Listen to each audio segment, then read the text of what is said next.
What am I doing here in the middle of the Sahara? Well, it isn't actually, you see. We're out here in Canberra making, I don't know if that's the correct pronunciation. You British people do have some weird names. I think it's Canberra. And we're making a picture called Follow That Camel, in which, in the most original fashion, I play a sergeant. Something new to me. A sergeant in the Foreign Legion. And the name of the picture is Follow That Camel, and I'm the only American in it and possibly the best actor of the bunch. No, but in all seriousness, I'm a confirmed Anglophile, have been all my life. I've always had partiality to the British way of life.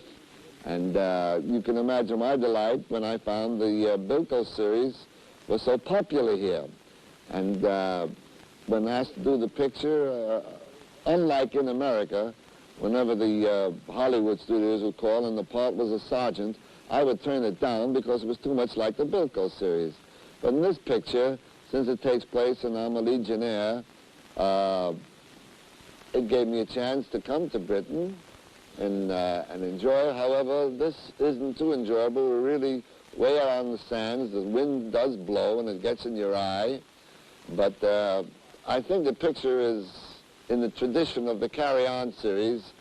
It'll possibly be the best one they've made because I'm in it.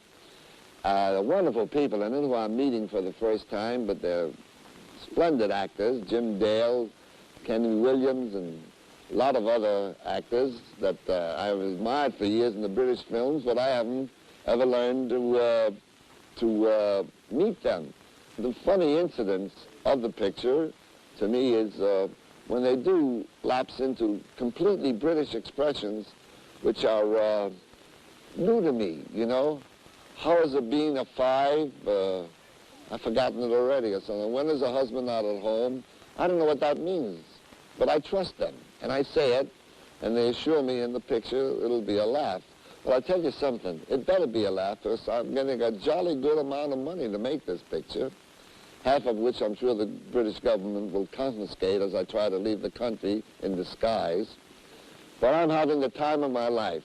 I cannot say that I enjoy the sand too much because I have been given to wearing contact lens and the sand does get into the contact, but that won't be seen in the film.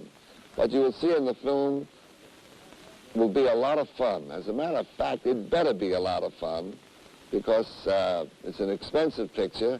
I never worked in more congenial surroundings. The director is a delight, Gerald Thomas, and Peter Rogers, the producer. And so this is kind of a cliche. If the British audience has enjoyed this picture as much as I've enjoyed meeting my mateys over here, then they'll have a huge success on their hands. I hope they'll call me back again.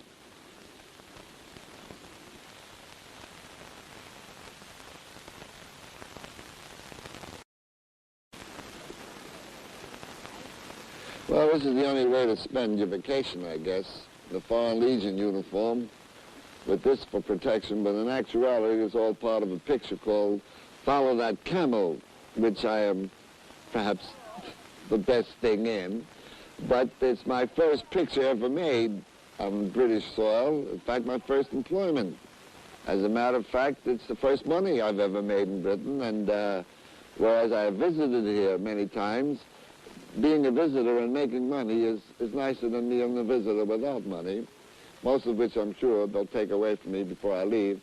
The name of the picture is Follow That Camel. There are a lot of people around watching us make it. It's a lot of jolly fun. Jolly, a word I picked up since I've been over here.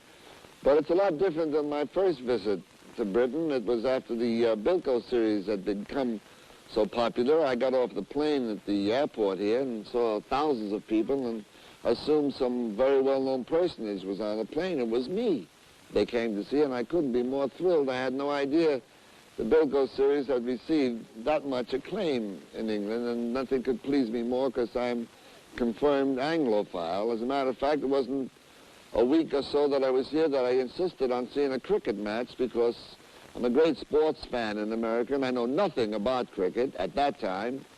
And I went with a good friend who took me in the Lord Taverner section to watch the game and explained the rudiments of the game and the rules. And as a sports fan, I understood it and enjoyed it very quickly. So much so that I was on television a few minutes later broadcasting the match. Well, I'm sure that the Lord Taverners will never recover because I broadcasted as an American might describe a match. And so when I think it was a test match, and they're playing India, and this is the way I did it. I said, Krishna of India's at bat. He's had 42 runs. Good! Good! There goes the sixer, and it sits well over the wall. Well, these Lord Taverners that were sitting in this more or less sacred section took a look back in such indignation. Well, then they saw it was me, and they figured, well, Bilko was nuts anyway, so it was all right. Well, the next day, traveling the streets of London, I was a hero, more or less, especially with the cabbies. They all say, Bilko, jolly good. We enjoyed the cricket. First time we enjoyed the commentary on it and understood it. So that, of course, gave me a great deal of joy, and as it is in this picture, working with these very fine British actors who have made this series, these carry-on series, so popular, little do they know that I've invested and they're all working for me. You see, when the picture's over, I'll get all the money. And I hope it'll be as popular in America and all over the world as it is in England, because they're very, very popular. As a matter of fact, this gun is loaded, and I know most of the people who are watching. If you don't come to see the picture, you'll jolly well hear from me,